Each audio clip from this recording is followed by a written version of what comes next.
Bull, you ready for just some ESPN offseason rankings? I guess. Let me see what they got. I should have had this pulled up. I'm so sorry. So what is this? This is okay. Let me bring it up then. We got it. There was an ESPN article. So we haven't talked about the Guardians in a while at all. They did their projections on average. The simulations, the Guardians average we'll say 78 wins a game, make the playoffs 20%, just under 20% of the time, 1/5, and actually win a championship 1 out of every 200 times they run the simulation. No, this is 5%, or is that a half a That's percent? 0.5%. So that's half of 1%. Yes.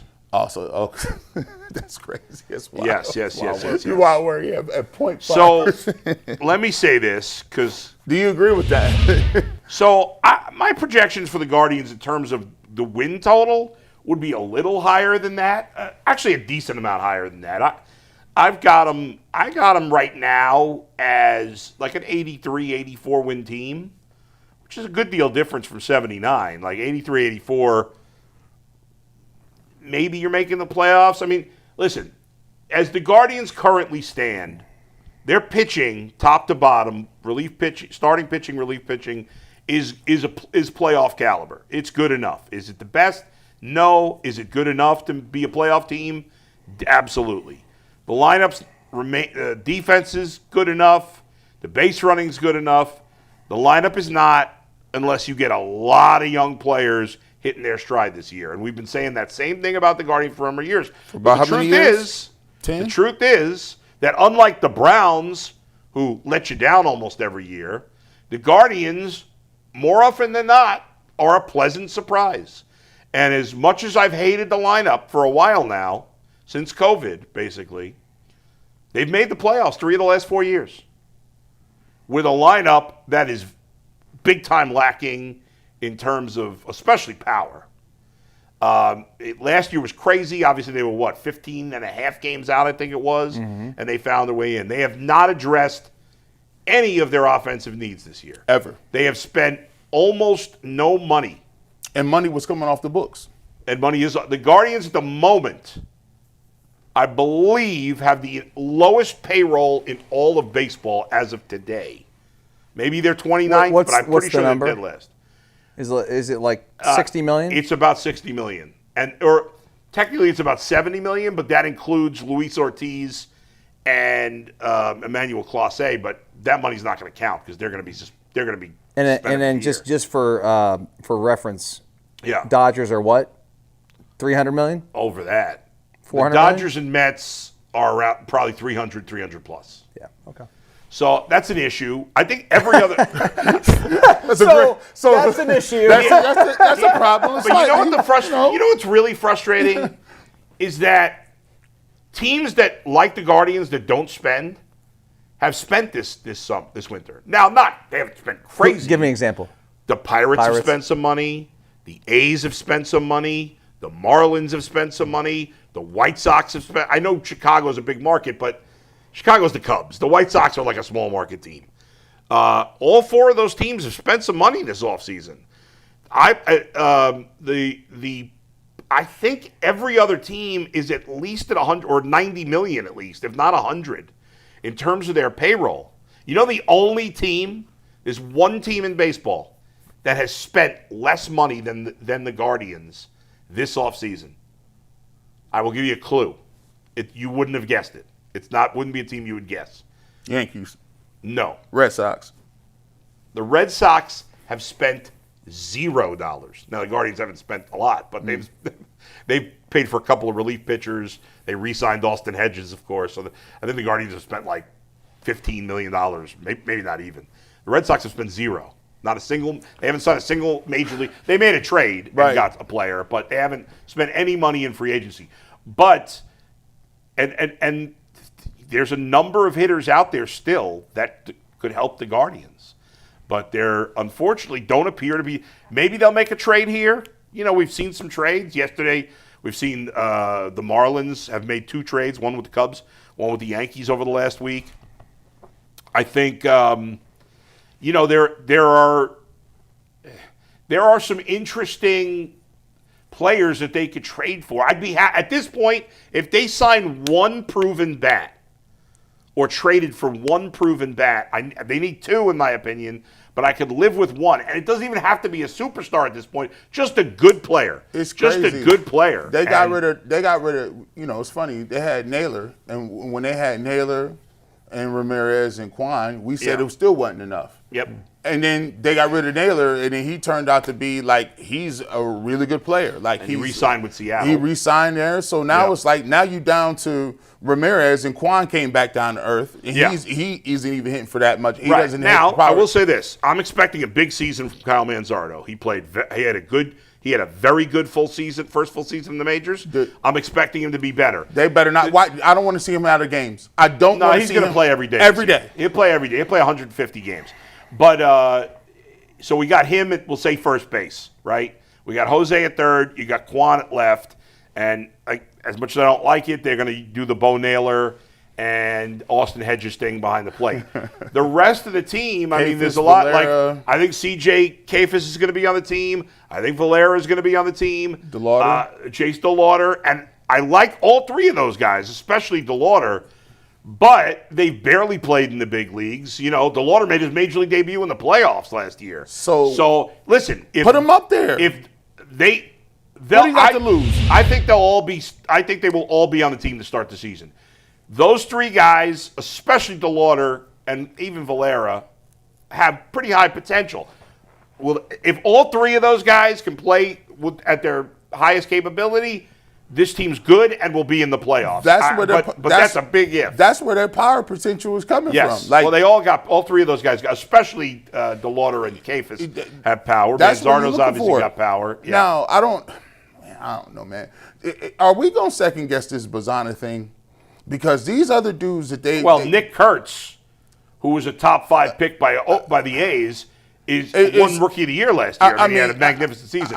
We got to give him a chance to get to the majors, but obviously, you know, the Cardinals' top pick that year, J.J. Weatherholt, he's going to be in the big leagues this year. One of the guy that somebody they got drafted in the top 10 in the third base was hitting the ball very well. Let me look at it. I'll bring it. The last couple of years, it's a guy that it was the 2024 MLB draft.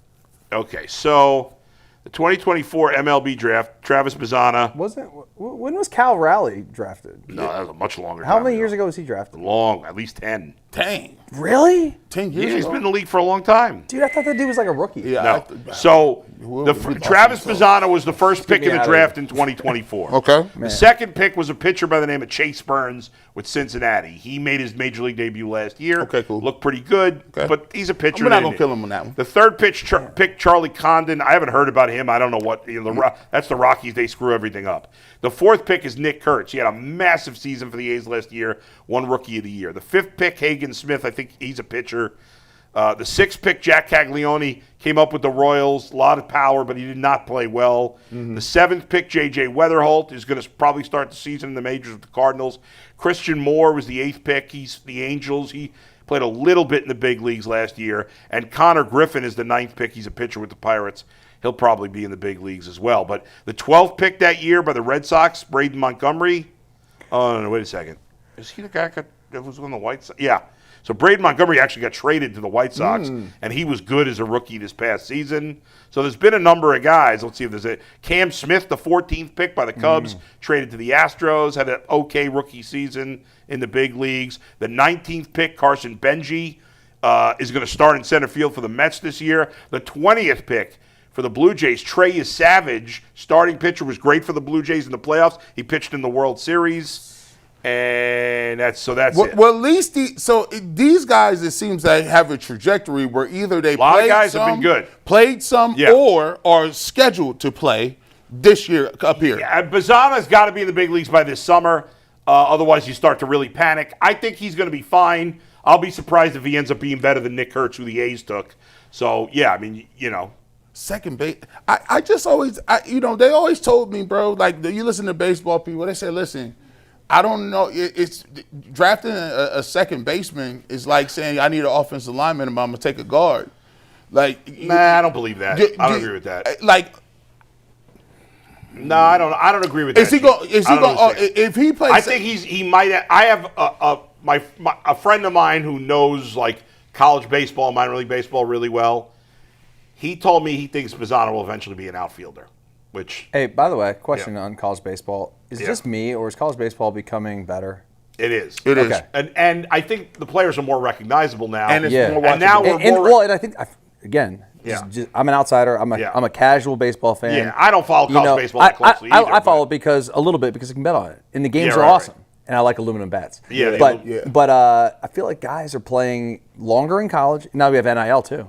Yeah. So that could help, and then maybe guys will get to the majors faster if they Yeah, play well, more in college. because what baseball does, Didn't the Giants just hire the dude from Tennessee, the coach? they did. First time it's ever happened. So I'm interested what to Dustin's see talking that. about is, yeah, they hired the Tennessee baseball coach To be their manager. major league coach. No coach ever has gone straight from college to, like, the manager of the Brewers was a longtime coach at Notre Dame, but he coached in the minors, and then he has some experience in he was a professional bench baseball. coach Yeah. before he became the guy- manager there. Why? Because the game is just different. It's very different, yes. I mean, you're playing aluminum bats versus wooden bats. That's a crazy difference. Different schedule. I mean, you're not playing. Yeah, You're not playing 162 games. No, you play 40. You're managing a roster. There's all kinds of Right. things that are Until different. recently, there was no money involved, obviously, and but yeah, college baseball is getting bigger. It's getting a little bigger. I watch the College World Series every year. Yeah, it's never going to be basketball or football, but it's definitely gotten bigger. I watch women's softball every year. Vitello. Yeah. It was the coach. Yeah, who did it's going to be interesting. I went see to how a it game works. there. I actually went to when I was doing the spring game at Tennessee. Good atmosphere, They had a right? baseball game that Yeah. day. I went. They were playing LSU at the time. They were also a top 25 team. Yeah. Maybe they were top 10. It was Yeah. a great matchup. Great Oh, yeah. crowd, awesome atmosphere. Yeah, it was in the spring. It was Yeah, the beautiful. Southeast is SEC 's great. Southeast and California is great college baseball. Another school that's got good baseball I was just at? Coastal Carolina. Yeah, they've been Their pretty baseball good. stadium, Yeah. dude, it's right next to their football stadium is like, it's okay. Yeah. Their baseball stadium's immaculate. Immaculate, that's dude. awesome. Really cool. I was watching something on Instagram the other day, and somebody said, nowadays when you look at Division II and Division III baseball, he said, nowadays you got guys in teams where you got guys in Division II or III throwing 94, 95. He's like, Yeah, it's there's a lot of not hard throwers. He's like, just the talent pool is greater because I think more and more people are being special. Like basketball is elitist. Football is kind of dangerous.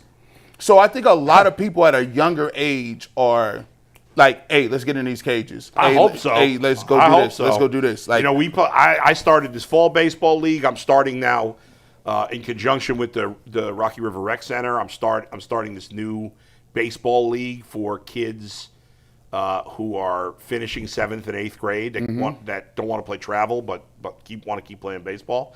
And there's been a lot of It's really interest. smart of so you. yeah, it's cool. Dude, travel baseball sucks. It's ridiculous. Well, I know we got to get to this. No, but- it's expensive. Yeah. And it's terrible for the parents. Time. It's just ridiculous. Why So- would you have 7th and 8th graders? flying all over the place. Well, This not makes no fly. I mean, sense. they're not I mean, flying, but you're still driving in some levels they are, hours. but hours. Hours. When the odds of any of those kids getting a college scholarship to play Yeah. baseball, let alone go further than that, is minuscule.